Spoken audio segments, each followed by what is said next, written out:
Hi viewers, வணக்கம் and welcome back. இன்னைக்கு நாம 7th standard English term 2 unit 2 prose the last stone carver guided reading section 1 reading. Listen to the teacher read this section. Glossary: congested, overcrowded. Grunted, made a low sound. Crouching, sitting on heels. Determination, firmness to do something. The young man flung the hammer and the chisel to the ground and cried, "I am leaving, father. I am leaving you and this work. Look what's brought us." He spread out his arms and glanced indifferently at the small, congested workroom. The whitewashed walls were stained by many monsoons. The window, bare of curtains, opened into a tiny backyard. After all these years of work, this is all we have. Nothing, nothing. This kind of work just doesn't pay. The old man stared at his son in surprise. Although his voice trembled, it didn't lose its usual gentleness. It's not only the money that matters, son, it's the service, our service to God. Father, the young man grunted impatiently, times have changed. The stone carver's work has changed too. You can't live on sculptures for temples only.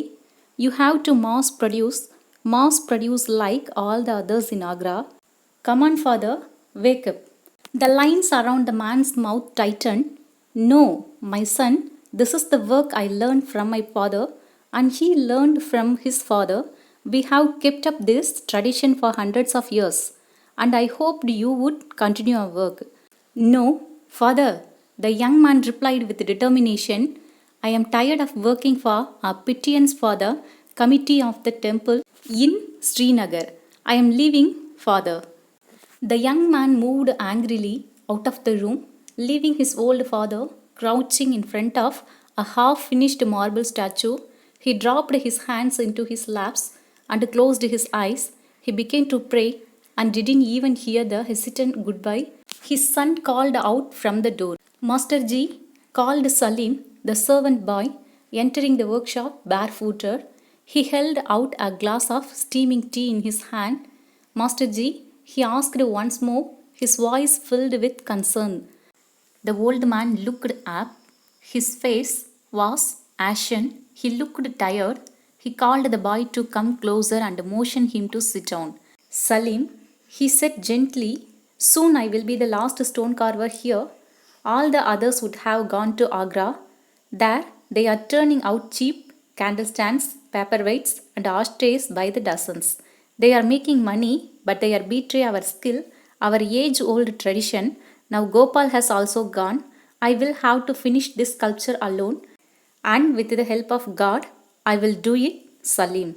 I know you will, Masterji, the boy answered. You will make many more. The old man looked at the urban boy, who had come to work for him 5 years ago, drenched to the skin, dressed in tatters. He had begged for shelter during monsoon storm and had stayed on to work for the old master craftsman. He had grown tall and strong. The old man knew that Salim too would leave him one day. He shook his head. My strength is waning.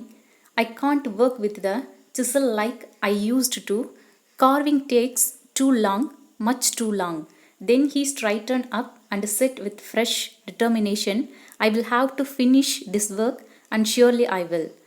Yes, you will, the boy repeated, offering his master the glass of tea. Drink, please. It will do you good. Then he added, I have to go to the market for an hour or two, but I will be back in time to prepare dinner. The old man nodded. The old man shied and picked up the chisel and hammer. The cool metal of the tools filled him with happiness and confidence. He loved his work and didn't want to change it for any other in the world. Thank you for watching this video.